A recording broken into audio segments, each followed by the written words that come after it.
ആരെയും കുറ്റപ്പെടുത്താനോ ഒന്നിനു വേണ്ടിയിട്ടല്ല ഈ വീഡിയോ ചെയ്യുന്നത്. പക്ഷേ പറയേണ്ടത് പറയണമല്ലോ.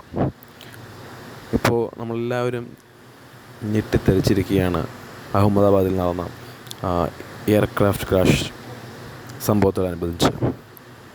അതിലേറ്റവും പ്രധാനപ്പെട്ടൊരു കാര്യം, റൺവേയിൽ നിന്നും പറന്നുയർന്നതിന് ശേഷം ആ പൈലറ്റ് ATCലേക്ക് കോൾ ചെയ്യുന്നു, അഥവാ മേഡേ സിഗ്നൽ അയച്ചിരുന്നു. സാധാരണ മേഡേ സിഗ്നൽ എന്താണെന്ന് നിങ്ങൾക്ക് എല്ലാവർക്കും അറിയാം.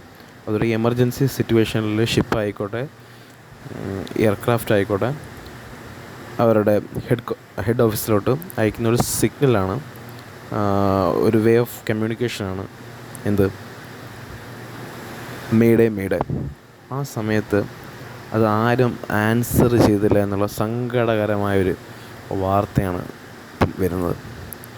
സംഭവിച്ചു ഇതിന് പറഞ്ഞിട്ട് കാര്യമില്ല. പക്ഷേ ഒരുപക്ഷെ ആ ATCയിലുണ്ടായിരുന്ന ഉദ്യോഗസ്ഥന് ഒരുപക്ഷെ ഒരു മേഡേ സിഗ്നൽ അക്നോളജ് ചെയ്തിരുന്നെങ്കിൽ, അതൊരു തിരിച്ച് റെസ്പോണ്ട് ചെയ്തിരുന്നെങ്കിൽ ഒരുപക്ഷെ ഈ ഒരു വലിയൊരു അപകടം നമുക്ക് ഏതെങ്കിലും തരത്തിൽ ഒഴിവാക്കാൻ സാധിക്കുമായിരുന്നു.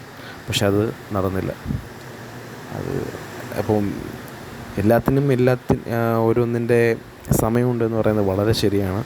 പക്ഷേ എങ്കിൽ പോലും അദ്ദേഹത്തിൻ്റെ ആ ഡ്യൂട്ടി, പൈലറ്റ് എത്ര ഭയപ്പെട്ടിട്ടായിരിക്കും ആ മേഡേ സിഗ്നൽ പറന്നുയർന്നതിന് ശേഷം ഉടനെ അത് പ്രസ് ചെയ്യണമെങ്കിൽ, അത് ഇൻഫോം ചെയ്യണമെങ്കിൽ, അത്രയും ഗുരുതരമായ എന്തോ ഒന്ന് അവിടെ സംഭവിച്ചിട്ടുണ്ട്. അപ്പോൾ അത് കേൾക്കാൻ വേണ്ടി ആരും ഇല്ലാതിരുന്നൊരു സാഹചര്യം.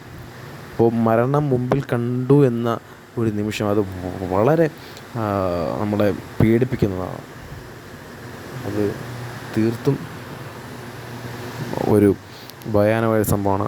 പക്ഷേ പറഞ്ഞിട്ട് കാര്യമില്ല. എന്തായാലും ഇത്തരത്തിലുള്ള വീഡിയോയ്ക്ക് വേണ്ടി നിങ്ങൾ ചാനൽ സബ്സ്ക്രൈബ് ചെയ്യുക, ഫോളോ ചെയ്യുക.